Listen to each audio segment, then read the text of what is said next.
അസ്സലാമു അലൈക്കും വറഹ്മത്തുള്ളാഹി വബറകാതുഹു.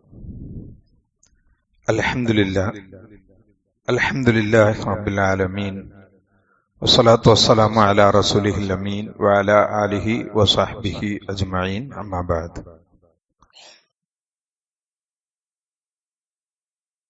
പ്രിയമുള്ളവരെ, അല്ലാഹുവിനെ സൂക്ഷിച്ചു ജീവിക്കണമെന്ന് ഉണർത്തുന്നു. സുന്നത്ത് നമസ്കാരങ്ങളെ കുറിച്ചാണ് നമ്മൾ വിശദീകരിച്ചുകൊണ്ടിരിക്കുന്നത്. അതിൽ വളരെ പ്രധാനപ്പെട്ട ഒരു നമസ്കാരമാണ്, പ്രബലമായ മുഅക്കദായ സുന്നത്തായ ഒരു നമസ്കാരമാണ് ളുഹ നമസ്കാരം. റസൂലുള്ളാഹി സ്വല്ലല്ലാഹു അലൈഹി വസല്ലമ ഈ നമസ്കാരം നിർവഹിക്കുകയും സഹാബാക്കളോട് അത് നിർദ്ദേശിക്കുകയും ചെയ്തതായിട്ടുള്ള ഹദീസുകൾ നമുക്ക് ധാരാളം കാണാൻ കഴിയും. ഇമാം അബൂ ഹുറൈറ റളിയല്ലാഹു അൻഹു ഉദ്ധരിക്കുന്നതായിട്ട് ഇമാം മുസ്ലിം റിപ്പോർട്ട് ചെയ്യുന്നുണ്ട്. അദ്ദേഹം പറയാണ്, ഔസാനി ഖലീലി ബിസലാസിൻ, എന്റെ സുഹൃത്ത്, എന്റെ ചങ്ങാതി, ആത്മമിത്രം ഔസാനി എന്നോട് വസിയത്ത് ചെയ്തിട്ടുണ്ട് ബിസലാസിൻ, മൂന്ന് കാര്യങ്ങൾ എന്നോട് വസിയത്ത് ചെയ്തിരിക്കുന്നു. ഇതേപോലെ തന്നെ മുസ്ലിം റിപ്പോർട്ട് ചെയ്യുന്ന അബൂദർദ റളിയല്ലാഹുവിൽ നിന്നും ഒരു ഹദീസ് വന്നിട്ടുണ്ട്, ഔസാനി. അതിലും ഔസാനി എന്നാണ്, എന്നോട് വസിയത്ത് ചെയ്തിട്ടുണ്ട് ഹബീബി, എന്റെ സ്നേഹിതൻ എനിക്ക് വസിയത്ത് ചെയ്തിട്ടുണ്ട് ബിസലാസിൻ, 3 കാര്യം എന്ന് പറഞ്ഞിട്ട് അബൂദർദ റളിയല്ലാഹു അൻഹും അബൂ ഹുറൈറ റളിയല്ലാഹു അൻഹു 2 സഹാബികളും ഇത് ഉദ്ധരിക്കുന്നുണ്ട്. എന്നോട് വസിയത്ത് ചെയ്തിരിക്കുന്നു എന്ന് പറഞ്ഞാൽ അത് ആ വ്യക്തിക്ക് മാത്രമാണെന്നറിയിക്കുന്ന വേറെ തെളിവുകളൊന്നുമില്ല എന്നുണ്ടെങ്കിൽ അത് പിന്നെ നമ്മളെ ഈ ഉമ്മത്തിന് മുഴുവനും അത് ഉള്ള വസിയത്താണ്. ആ സഹാബിക്ക് മാത്രമുള്ളതല്ല. ഒരു സഹാബിയോട് നബി സല്ലല്ലാഹു അലൈഹി വസല്ലം പറഞ്ഞതാണെങ്കിലും അത് ആ സഹാബിക്ക് മാത്രമാണ് എന്നുള്ള പ്രത്യേക തെളിവുകളൊന്നുമില്ലെങ്കിൽ അത് നമുക്ക് എല്ലാവർക്കും ബാധകമാണ്. ഈ ഉമ്മത്തിന് മുഴുവനും വസിയത്തുള്ളതാണ് എന്നാണ് നാം മനസ്സിലാക്കേണ്ടത്. എന്നിട്ട് അതിൽ അബൂ ഹുറൈറ റളിയല്ലാഹു അൻഹു പറയുന്നുണ്ട്, ലാ അദഉഹുന്ന ഹത്താ അമൂത്ത്, ഞാൻ മരിക്കുന്നത് വരെ അതിനെ ഉപേക്ഷിക്കുകയില്ല. എന്നോട് ചെയ്ത ആ വസിയത്ത് ഞാൻ മരണപ്പെടുന്നത് വരെ അത് ഉപേക്ഷിക്കുകയില്ല. അബൂദർദാന്റെ റിപ്പോർട്ടിലുള്ളത് ലൻ അദഅഹുന്ന മാ ഇഷ്തു, ഞാൻ ജീവിച്ചിരിക്കുന്ന കാലത്തോളം ഞാൻ അതിനെ ഒഴിവാക്കുകയില്ല, ഉപേക്ഷിക്കൂല എന്ന് പറഞ്ഞാൽ അത്രക്കും പ്രധാനമായ മുഅക്കദായ ഒരു സുന്നത്താണ് ഈ ളുഹ നമസ്കാരം. ആ 3 കാര്യങ്ങളിൽ റസൂലുള്ളാഹി സ്വല്ലല്ലാഹു അലൈഹി വസല്ലം പറഞ്ഞ ഒന്ന്, സൗമു സലാസത്തി അയ്യാമി മിൻ കുല്ലി ഷഹർ, എല്ലാ മാസത്തിലും ഒരു 3 നോമ്പെടുക്കുക. വസലാത്തു ളുഹ, ളുഹ നിസ്കരിക്കുക. വൻ ഊത്തിറ ഖബ്ല അൻ അർഖുദ്, ഉറങ്ങുന്നതിന് മുമ്പ് വിത്ർ നിസ്കരിക്കുക. ഈ 3 കാര്യങ്ങൾ ഇമാം മുസ്ലിം ഉദ്ധരിക്കുന്നുണ്ട്. അപ്പൊ വളരെ മഹത്വമേറിയ, വളരെ പ്രധാനപ്പെട്ട ഒരു നിസ്കാരമാണ് ളുഹ നമസ്കാരം.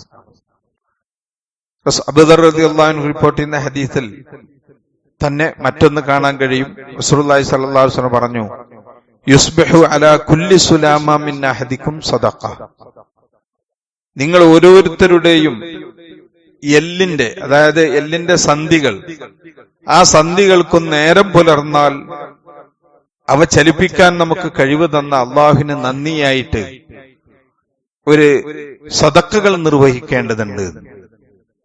നമ്മുടെ ശരീരത്തിലെ ഓരോ അവയവങ്ങൾ, ഇപ്പൊ കൈവിരലുകൾ, ഈ വിരലില് നമുക്കിങ്ങനെ 3 ഇത് കാണാൻ കഴിയും. വിരലിങ്ങനെ മടക്കാൻ പറ്റുന്നുണ്ട് നമുക്ക്.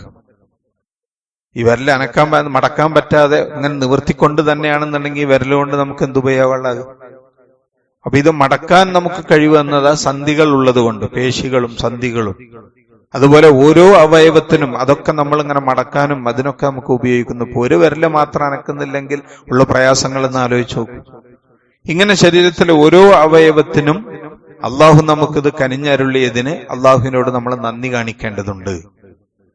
ആ നന്ദി കാണിക്കേണ്ടത് ധർമ്മമാണ്, സദഖയാണ് എന്ന് നബി സല്ലല്ലാഹു അലൈഹി വസല്ലം പറഞ്ഞു. ഫകുല്ലു തസ്ബീഹത്തിൻ സദഖ, നമ്മൾ ചൊല്ലുന്ന ഓരോ തസ്ബീഹുകളും സദഖയാണ്. വകുല്ലു തഹ്മീദത്തിൻ സദഖ, നമ്മൾ ചൊല്ലുന്ന ഓരോ അൽഹംദുലില്ലാ എന്നിട്ട് അള്ളാഹുവിനെ സ്തുതിക്കുന്ന ഓരോന്നും എന്താണ്? സദഖയാണ്. സദഖയുടെ സ്ഥാനത്താണ് നമ്മൾ ചൊല്ലുന്നത്. വകുല്ലു തഹ്ലീലത്തിൻ സദഖ, നമ്മൾ ഓരോ ലാ ഇലാഹ ഇല്ലല്ലാ എന്ന് പറയുന്നതും സദഖയാണ്. വകുല്ലു തക്ബീറത്തിൻ സദഖ, ഓരോ അല്ലാഹു അക്ബർ എന്ന് പറയുന്നതും സദഖയാണ്. നമ്മൾ ഈ ശരീരത്തിലും നമുക്ക് അള്ളാഹു നൽകിയ അനുഗ്രഹങ്ങൾക്കുള്ള നന്ദിയാണ് നമ്മൾ സുബ്ഹാനല്ലാഹ്, അൽഹംദുലില്ലാഹ്, അല്ലാഹു അക്ബർ എന്നുള്ള ദിക്റുകൾ ചൊല്ലുന്നത്. ഇതിന് പിന്നെ പറഞ്ഞു അംറും ബിൽ മഅറൂഫി സദഖ, ഒരു നന്മ കൽപ്പിക്കുക, ഒരാളോട് നല്ല പറഞ്ഞു കൊടുക്കുക, നന്മ പറഞ്ഞു കൊടുക്കുക, അത് സദഖയാണ്. വനഹ്യുൻ അനിൽ മുൻകരി സദഖ, വിലക്കപ്പെട്ട ഒരു കാര്യം ആളുകളിൽ നിന്ന് എന്ത് ചെയ്യാണ്, അത് ആളുകൾക്ക് വിലക്കാണ്, തെറ്റാണ് എന്ന് നിരോധിക്കുക, അതും സദഖയാണ്. അവസാനം നബി സല്ലല്ലാഹു അലൈഹി വസല്ലം പറഞ്ഞു വയുജ്സിഉ മിൻ ദാലിക, ഈ പറഞ്ഞ കാര്യങ്ങൾക്കൊക്കെ പകരമായിട്ട് മതിയാകുന്നതാണ് റകഅത്താനി യർകഉഹുമാ മിനൽ ദുഹ, ദുഹയുടെ സമയത്ത് 2 റക്അത്ത് നിസ്കരിക്കുക എന്നുള്ളത്. നമ്മൾക്ക് ഈ സന്ധികൾക്കൊക്കെ ഇതിനൊക്കെ നമുക്ക് ഈ അനുഗ്രഹം നൽകിയ അള്ളാഹുവിന് നന്ദിയായിട്ട് ഈ 2 റക്അത്ത് നിസ്കരിച്ചാൽ അത് മതിയാവുന്നതാണ് എന്ന് ഇമാം മുസ്ലിം ഉദ്ധരിക്കുന്ന ഹദീസുണ്ട്. അപ്പോ അതിന്റെ പ്രാധാന്യമാണ് ഈ അറിയിക്കുന്നത്. ശരീരത്തിലെ മുഴുവൻ അവയവങ്ങൾക്കും അത് പ്രവർത്തിക്കുന്നതിന്, എന്തെല്ലാം അവയവങ്ങൾ നമ്മൾ ശരീരത്തിൽ പ്രവർത്തിക്കുന്നുണ്ടോ അതിനൊക്കെയുള്ള നന്ദിയാണ് 2 റക്അത്ത് ദുഹ നമസ്കാരം. അബൂദാവൂദ് റളിയല്ലാഹു അൻഹു അബീ ബുറൈദ എന്ന് പറയുന്ന സഹാബിയിൽ നിന്ന് ഉദ്ധരിക്കുന്നുണ്ട്. അദ്ദേഹം പറയാൻ നബി സല്ലല്ലാഹു അലൈഹി വസല്ലം പറയുന്നതായിട്ട് ഞാൻ കേട്ടു, ഫിൽ ഇൻസാനി 360 മഫ്സല, ഓരോ മനുഷ്യ ശരീരത്തിലും 360 സന്ധികളുണ്ട്. ഒരു മനുഷ്യന്റെ ശരീരത്തിൽ 360 സന്ധികൾ അടങ്ങിയിട്ടുണ്ട് എന്ന് നബി സല്ലല്ലാഹു അലൈഹി വസല്ലം പറഞ്ഞു. ഫഅലൈഹി അൻ യതസദ്ദഖ അൻ കുല്ലി മഫ്സലിൻ മിൻഹു ബിസദഖ, അവന്റെ ഓരോ സന്ധികൾക്കും പകരമായിട്ട് അവൻ എന്ത് ചെയ്യണം, അള്ളാഹു അത് നൽകിയതിന് അവൻ ധർമ്മം ചെയ്യേണ്ടതുണ്ട്. അത് വല്ലാത്തൊരു കർമ്മമാണത്, വല്ലാത്തൊരു പ്രയാസമാണ്. 360 ധർമ്മം നമ്മൾ ചെയ്യേണ്ടതുണ്ട് ഒരു ദിവസം എന്ന് പറഞ്ഞിട്ട് ഇത് പറഞ്ഞപ്പോ സഹാബാക്കൾ ചോദിച്ചു, യാ റസൂലല്ലാഹ് വമൻ യുതീഖു ദാലിക യാ നബിയല്ലാഹ്, അള്ളാന്റെ പ്രവാചകരെ ആർക്ക് അതിനൊക്കെ കഴിയാം, 360 ധർമ്മമൊക്കെ ചെയ്യുക, സദഖ ചെയ്യാന്ന് പറഞ്ഞാൽ ആർക്ക് കഴിയും? അപ്പൊ നബി സല്ലല്ലാഹു അലൈഹി വസല്ലം പറഞ്ഞു അന്നുഖാഅതു ഫിൽ മസ്ജിദി തദ്ഫനുഹ, പള്ളിയിലുള്ള, അന്നത്തെ പള്ളി നമുക്കെല്ലാവർക്കും അറിയാം, മണലായിരിക്കും ഉണ്ടാകുക പള്ളിയിൽ. അപ്പൊ പള്ളിയിൽ കാണുന്ന തുപ്പലം അല്ലെങ്കിൽ പിന്നെ കഫം ഇതൊക്കെ കാണുമ്പോ അത് മണ്ണിട്ട് മൂടിയിട്ട് അത് മറച്ചു വെക്കലാണ്. ഇന്ന് നമ്മൾ പള്ളിയിൽ തുപ്പാനൊന്നും പാടില്ലല്ലോ, അന്ന് അങ്ങനെയല്ല, പള്ളിയിൽ തന്നെ തുപ്പുമ്പോ അപ്പൊ തന്നെ ആ മണലുകൊണ്ട് എന്ത് ചെയ്യണം, മൂടിയിടും. അപ്പൊ നമ്മള് പള്ളിയിൽ കാണുന്ന വൃത്തികേടുകൾ, മാലിന്യങ്ങൾ അതൊക്കെ നീക്കം ചെയ്യുന്നത് ഒരു സദഖയാണ്. തുപ്പലം കണ്ടു അല്ലെങ്കിൽ പള്ളിയിൽ എന്തെങ്കിലും ഒരു വൃത്തികേട് കണ്ടു, അത് ശുദ്ധിയാക്കൽ എന്താണ്, സദഖയാണ്. വശൈഉ തുനഹീഹി അനിത്തരീഖി, വഴിയിൽ കാണുന്ന ഉപദ്രവം നീക്കൽ, നമ്മൾ പോകുമ്പോ ഒരു കല്ലുണ്ട്, ആ കല്ലൊന്ന് നീക്കം ചെയ്തു. അല്ലെങ്കിൽ ചെടികൾ എന്ത് ചെയ്യുന്നുണ്ട്, മരങ്ങൾ വഴിയിലേക്ക് മാറി നിൽക്കുന്ന അത് കട്ട് ചെയ്തിട്ട് എന്ത് ചെയ്തു, ആളുകൾക്ക് യാത്രാ സൗകര്യം ഒരുക്കി കൊടുത്തു, അതൊക്കെ സദഖയാണ് എന്ന് പറഞ്ഞു. ഫഇല്ലം തജിദ്, ഇതിനൊന്നും നിനക്ക് കഴിയുന്നില്ലെങ്കിൽ അല്ലെങ്കിൽ ഇതൊന്നും നിനക്ക് സാഹചര്യം കിട്ടിയില്ലെങ്കിൽ ഫറകഅത്തുൽ ദുഹാ തുജ്സിഉക്, ദുഹാന്റെ നേരത്ത് നീ 2 റക്അത്ത് നിസ്കരിച്ചാൽ അത് നിനക്ക് മതിയാകുന്നതാണ്. അപ്പൊ അതിനൊക്കെ പകരമാണ് റബ്ബിന് നന്ദിയായിട്ട് ഈ ദുഹാ നമസ്കാരം എന്നാണ് ഈ പറഞ്ഞത്. അബൂദാവൂദ് തന്നെ ഉദ്ധരിക്കുന്ന മറ്റൊരു ഹദീസിൽ നുഐം ഇബ്നു ഹമ്മാർ റളിയല്ലാഹു അൻഹു പറയാണ്, സമീഅതു റസൂലുള്ളാഹി സ്വല്ലല്ലാഹു അലൈഹി വസല്ലം യഖൂലുല്ലാഹു അസ്സ വജൽ, നബി സല്ലല്ലാഹു അലൈഹി വസല്ലം പറയുന്നത് ഞാൻ കേട്ടു. നബി പറയാണ്, അല്ലാഹു സുബ്ഹാനഹു തആല പറയുന്നു എന്ന് പറഞ്ഞാൽ ഖുദ്സിയായ ഹദീസ്, ഖുർആൻ അല്ലാത്ത അല്ലാഹ് പറഞ്ഞതായിട്ട് നബി സല്ലല്ലാഹു അലൈഹി വസല്ലം പറയുന്നു.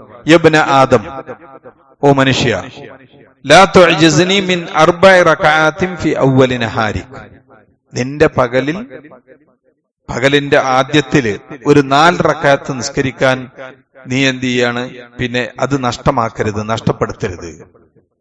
ഇതിന് പറയണം അക്ഫിക ആഖിറഹു, എങ്കിൽ നിന്റെ പകലിന്റെ അവസാനത്തിലേക്ക് നിനക്ക് ഞാൻ മതിയായവനാണ് എന്ന് പറഞ്ഞാൽ നിന്റെ പ്രയാസങ്ങളും നിനക്ക് ബുദ്ധിമുട്ടുകളും ഇതൊക്കെ ഞാൻ നിന്നിൽ നിന്ന് മാറ്റിക്കളയുന്നതാണ് എന്നാണ് ഈ പറഞ്ഞ പിന്നെ ഹദീസിന്റെ ചുരുക്കം. അത്രമാത്രം നമ്മൾ 4 റക്അത്ത് നിസ്കരിച്ചാൽ അള്ളാഹു ആ ദിവസം മുഴുവനും നമുക്ക് നന്മ തരും, പുണ്യ തരും. ആ നിസ്കാരം 4 സുബഹും സുബഹിന്റെ സുന്നത്താണെന്ന് പറഞ്ഞ പണ്ഡിതന്മാരുണ്ട്. എന്നാൽ ളുഹ നമസ്കാരമാണ് എന്ന് പറഞ്ഞ പണ്ഡിതന്മാരുമുണ്ട് ഈ 4 റക്അത്തിനെ കുറിച്ച്. ഇങ്ങനെ ഇതിന്റെ മഹത്വങ്ങൾ ഏറെയാണ്. അതേപോലെ തന്നെ ഹജ്ജിന്റെ പ്രതിഫലം ലഭിക്കുന്നതാണ്. ദുഹാ നിസ്കരിക്കുന്നവന് ഹജ്ജിന്റെ കൂലി കിട്ടും. ഹജ്ജും ഉംറയും ചെയ്ത കൂലി, ലക്ഷങ്ങൾ മുടക്കിയിട്ട് മക്കയിൽ പോയിട്ട് ഹജ്ജ് ചെയ്യുന്ന പ്രതിഫലം കിട്ടും. അതില്ലാത്ത സാധുക്കളായ ആളുകൾക്ക് നമ്മുടെ സ്വന്തം നാട്ടിൽ തന്നെ എന്ത് ചെയ്യാണ്, ഇനി പറയുന്ന പ്രവൃത്തി ചെയ്യുകയാണെങ്കിൽ. എന്താണ് പറഞ്ഞത്? മൻ സല്ലൽ ഗദാത ഫി ജമാഅ, സുബഹ്ക്ക് ജമാഅത്തായിട്ട് പള്ളിയിൽ നിസ്കരിക്കുക. ജമാഅത്തായിട്ട് സുബഹ് നമസ്കരിക്കുന്നു. സുമ്മ ഖഅദ യദ്കുറുല്ലാഹ്, എന്നിട്ട് നിസ്കാരം കഴിഞ്ഞിട്ട് അള്ളാഹുവിനെ ദിക്റിൽ മുഴുകുക, ദിക്റുകൾ ചൊല്ലിക്കൊണ്ടിരിക്കുക. ഹത്താ തത്ലുഅ അശ്ശംസ്, സൂര്യൻ ഉദിക്കുന്നവരെ. വലിയ ടൈമൊന്നും വേണ്ട ഒരു ഹജ്ജ് ചെയ്യാൻ. സുബഹ്സ്കാരം കഴിഞ്ഞ് അവിടെ ഇരുന്ന് പള്ളിയിലിരുന്ന് ദിക്റുകളുമായിട്ട് സൂര്യൻ ഉദിക്കുന്നവരെ ഇരിക്കുക. സുമ്മ സല്ലാ റക്അത്തൈൻ, എന്നിട്ട് 2 റക്അത്ത് നിസ്കരിച്ചാൽ കാനത്ത് ലഹു കഅജ്രി ഹജ്ജത്തിൻ വഉംറത്തിൻ, അവന് ഹജ്ജും ഉംറയും ചെയ്ത കൂലിയാണ്. സുബ്ഹാനല്ലാഹ്. ഒരു ഹജ്ജ് ചെയ്തവർക്കറിയാം എന്താണ് ഹജ്ജ് എന്നുള്ളത്. അത്ര പ്രയാസമാണ്. ലക്ഷങ്ങൾ സാമ്പത്തികമായിട്ടും ശാരീരികമായും എല്ലാ നിലക്കും പ്രയാസപ്പെട്ട് അധ്വാനിച്ചാലേ ഒരുത്തന്നെ ഹജ്ജ് ചെയ്ത കൂലി ഇട്ടുള്ളൂ. ആ ഹജ്ജ് ചെയ്ത കൂലി എന്താണ്? അന്ന് ഉമ്മ പ്രസവിച്ച കുഞ്ഞിനെ പോലെ അവനാകുന്നതാണ്. അല്ലെ? റജാക്ക യൗമ വലദത്തുഹു ഉമ്മുഹു എന്ന് നബി സല്ലല്ലാഹു അലൈഹി വസല്ലം പറഞ്ഞ ഒരാൾ ഹജ്ജ് മഖ്ബൂലായ ഹജ്ജ് ചെയ്താൽ അപ്പൊ ആ കൂലി കിട്ടുമാർക്ക്. സുബഹ് ജമാഅത്ത് നിസ്കരിച്ച് പള്ളിയിൽ തന്നെ ഇരുന്ന് ദിക്റുകൾ ചൊല്ലിക്കൊണ്ടിരുന്ന് പിന്നെ സൂര്യ ഉദിച്ചുയർന്നതിന് ശേഷം 2 റക്അത്ത് നിസ്കരിച്ചാല് ഹജ്ജ്. മറ്റൊരു റിപ്പോർട്ടിൽ പറയുന്നത് നബി സല്ലല്ലാഹു അലൈഹി വസല്ലം പറഞ്ഞു, താമ്മത്തിൻ താമ്മത്തിൻ താമ്മത്തിൻ എന്ന് പറഞ്ഞ പൂർണ്ണമായ ഒരു ഹജ്ജ് ചെയ്ത കൂലി കിട്ടും. അള്ളാഹു നമുക്കതിന് തൗഫീഖ് നൽകുമാറാകട്ടെ. അപ്പൊ കഴിയുന്നതൊക്കെ നമുക്ക് എന്ത് ചെയ്യാം, അങ്ങനെ ചെയ്യാം. അതേപോലെ ജാബിർ റളിയല്ലാഹു അൻഹു ഉദ്ധരിക്കുന്ന ഒരു ഹദീസും കൂടി പറഞ്ഞ് ഞാൻ അവസാനിപ്പിക്കുകയാണ്. നബി സല്ലല്ലാഹു അലൈഹി വസല്ലം പറയുന്നത്, കാന ഇദാ സല്ലൽ ഫജ്ർ, ജാബിർ റളിയല്ലാഹു അൻഹു പറയുന്നത് റസൂലുള്ളാഹി സ്വല്ലല്ലാഹു അലൈഹി വസല്ലം സുബ്ഹ് നിസ്കരിച്ചാല് ജലസ ഫീ മുസല്ല, നിസ്കരിച്ചോടെ തന്നെ അവിടെ ഇരിക്കും. നിസ്കരിച്ച ആ സ്ഥലത്ത് തന്നെ ഇരിക്കുക. ചില പിന്നെ മുഫസ്സിറുകൾ ഈ ഹദീസിനെ വിശദീകരിച്ചുകൊണ്ട് പണ്ഡിതന്മാർ പറഞ്ഞ് നിസ്കരിച്ച അവിടെ തന്നെ ഇരിക്കുക എന്നുള്ളതാണ്. ചിലർ പറഞ്ഞ് അതായത് പള്ളിയിൽ നിന്ന് പുറത്തു പോകാതെ പള്ളിയിൽ ഇനി അങ്ങോട്ടും ഇങ്ങോട്ടും മാറിയിരുന്നാലും ആ കൂലി കിട്ടും എന്ന് തന്നെയാണ്. നമ്മൾ ഇവിടുന്ന് എന്ത് ചെയ്തോ അങ്ങോട്ട് മാറിയിരുന്നു, കുറച്ച് ചാരി ഇരിക്കാനിരുന്നു, അതിനൊന്നും കുഴപ്പമില്ല. പിന്നെ അങ്ങനെ തന്നെ ഇരുന്ന് നിസ്കരിക്കുകയാണെങ്കിലും ആ കൂലി കിട്ടും. ഹത്താ തത്ലുഅ അശ്ശംസു ഹസനൻ, സൂര്യൻ ശരിക്കും ഉദിച്ചുയരുന്നത് വരെ നബി സല്ലല്ലാഹു അലൈഹി വസല്ലം എന്ത് ചെയ്യും, അങ്ങനെ പള്ളിയിൽ തന്നെ ഇരുന്ന് ദിക്റുകൾ ചൊല്ലുമായിരുന്നു. പിന്നെയാണ് എന്ത് ചെയ്യുന്നത്, ഇശ്റാഖ് നിസ്കാരം എന്ന് നമ്മൾ പറയലുണ്ടല്ലോ. ഇശ്റാഖ് നിസ്കാരം തന്നെയാണ് ഏത്, ദുഹാ നമസ്കാരം. ഇൻഷാ അല്ലാഹ് അതിന്റെ സമയവും അതിന്റെ മറ്റു ഫിഖ്ഹി മസലകളും നമുക്ക് അടുത്ത ക്ലാസ്സുകളിൽ വിശദീകരിക്കാം. റബ്ബ് സുബ്ഹാനഹു വ തആല നമ്മളെ സ്വീകരിക്കുമാറാകട്ടെ. വസല്ലല്ലാഹു അലാ മുഹമ്മദിൻ വഅലിഹി വസഹ്ബിഹി വസല്ലം. അസ്സലാമു അലൈക്കും വറഹ്മത്തുള്ളാഹി.